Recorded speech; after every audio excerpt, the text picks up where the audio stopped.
ഒരു ദിവസം ഒരു 6 വയസ്സുള്ള ഒരു പയ്യൻ കയ്യിൽ 50 രൂപയുടെ നോട്ടുമായി ദൈവത്തെ വാങ്ങാൻ ഇറങ്ങി. ഒരു കടയിൽ ചെന്ന് ചോദിച്ചു, ഇവിടെ ദൈവത്തെ വിൽക്കുമോ?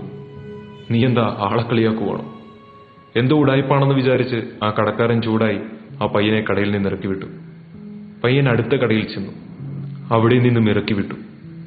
അങ്ങനെ ഓരോ കടയിലും ഇതേ ചോദ്യവുമായി അവൻ കയറി ഇറങ്ങി നടന്നു. സന്ധ്യയായി. അവൻ 70ാമത്തെ കടയിലും കയറി ചെന്നു. ചേട്ടാ, എന്നെ ഒന്ന് സഹായിക്കണം, ഇവിടെ ദൈവത്തെ വിൽക്കുമോ?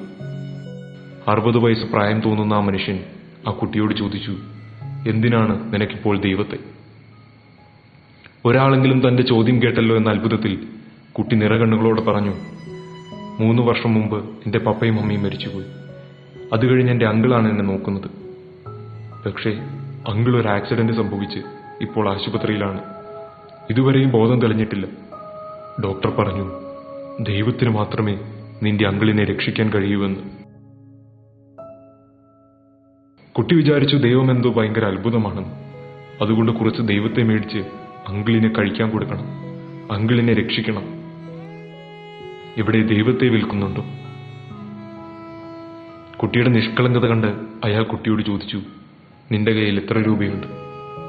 50 രൂപ, അവൻ പറഞ്ഞു. ദൈവത്തിന് കൃത്യം ആ വിലയെ വരൂ. ഇത് പറഞ്ഞിട്ട് ഒരു ചെറിയ കുപ്പിയിൽ ഒരൽപ്പം തേൻ അയാൾ ആ കുട്ടിക്ക് നൽകി. ഇതാണ് ദൈവം, ഇത് നിന്റെ അങ്കിളിന് കൊടുക്കണം. കുട്ടിയുടെ കണ്ണു നിറഞ്ഞു. അവൻ ഒരുപാട് സന്തോഷമായി. ആ ചെറിയ കുപ്പിയും കയ്യിൽ പിടിച്ച് അവൻ ആശുപത്രിയിലേക്ക് ഓടി. അവിടെ എത്തി ഒത്തിരി സന്തോഷത്തോടെ വിളിച്ചു കൂവി, ഇതാ ഞാൻ ദൈവത്തെ കൊണ്ടുവന്നു, എന്റെ അങ്കിൾ രക്ഷപ്പെടും. പിറ്റേ ദിവസം രാവിലെ ഒരു വലിയ മെഡിക്കൽ ടീം ആശുപത്രിയിലെത്തി. അവർ ആ മനുഷ്യന്റെ ചികിത്സ ഏറ്റെടുത്തു. മണിക്കൂറുകൾക്ക് ശേഷം അയാൾ തിരിച്ച് ജീവിതത്തിലേക്ക് വന്നു. ദിവസങ്ങൾ കഴിഞ്ഞു. ആശുപത്രിയുടെ ബില്ല് വന്നപ്പോൾ അത് കണ്ട് ആ അങ്കിള് ഞെട്ടി. പക്ഷേ അപ്പോൾ തന്നെ ആശുപത്രിയിൽ നിന്നൊരു അറിയിപ്പ് വന്നു, ഒരബദ്ധം പറ്റിയതാണ്, ബില്ല് മുഴുവൻ ഓൾറെഡി തീർത്തതാണ്. ആ മനുഷ്യൻ അത്ഭുതമായി.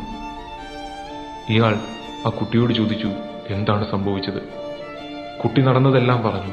ദൈവത്തെ വാങ്ങാൻ പോയ കഥയും തനിക്ക് ദൈവത്തെ തന്നുവിട്ട ആ മനുഷ്യന്റെ കാര്യവുമല്ല. അങ്കിൾ കുഞ്ഞിനെയും കൂട്ടി ആ മനുഷ്യന്റെ കടയിലേക്ക് പോയി. ആ നാട്ടിലെ തന്നെ ഏറ്റവും വലിയ പണക്കാരനായ മനുഷ്യനായിരുന്നു അയാൾ. അങ്കിൾ ആ മനുഷ്യന് കണ്ണീരോടെ നന്ദി പറഞ്ഞു. ആ വൃദ്ധനായ മനുഷ്യൻ പറഞ്ഞു, എനിക്കല്ല നന്ദി പറയേണ്ടത്, ഞാനല്ല നിങ്ങളെ രക്ഷിച്ചത്. നിങ്ങൾക്ക് വേണ്ടി കയ്യിൽ 50 രൂപയുടെ നോട്ടുമായി ഒരു ദിവസം മുഴുവൻ ദൈവത്തെ വാങ്ങാൻ കടകളിൽ കയറി ഇറങ്ങി നടന്ന ഈ കുഞ്ഞാണ്. അവന്റെ നിഷ്കളങ്കതയും സ്നേഹവും നിറഞ്ഞ ഹൃദയമാണ് നിങ്ങളെ രക്ഷിച്ചത്. ദൈവത്തിന്റെ വില എന്ന് പറയുന്നത് ഒരു നല്ല ഹൃദയമാണ്. ഒരു നല്ല ഹൃദയത്തിന് മാത്രമേ ദൈവത്തെ വാങ്ങാൻ കഴിയൂ. മറ്റുള്ളവർക്ക് വേണ്ടി നമ്മൾ നടത്തുന്ന കൊച്ചു കൊച്ചു ഓട്ടങ്ങൾക്കിടയിലാണ് നമ്മൾ ദൈവത്തെ കണ്ടുമുട്ടുന്നത്, ദൈവത്തെ സ്വന്തമാക്കുന്നത്.